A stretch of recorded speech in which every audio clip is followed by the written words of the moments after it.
ano sasabihin niya eh. Sup, Kuya Wamos? Musta yung online sugal? Online sugal? Online sugal?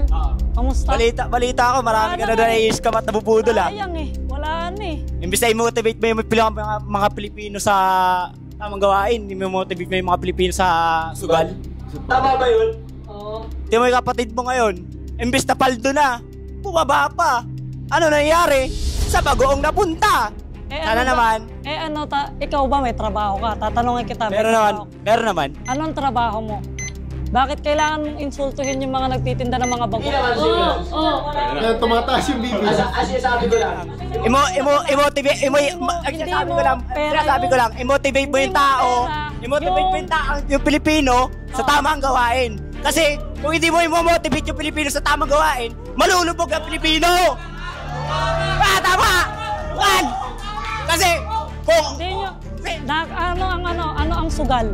labas ng pera. Paglalabas ng pera. Oo. Nagsusugal ka? Hindi. So yung pagsusugal na yon, binabayaran kami. Ay, paano nga yung Pilipino? Paano ngayon natatalo?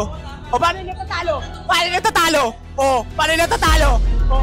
Boy, kung hindi mo ako pagsasalitain, ulitin ko sa'yo, magmumukha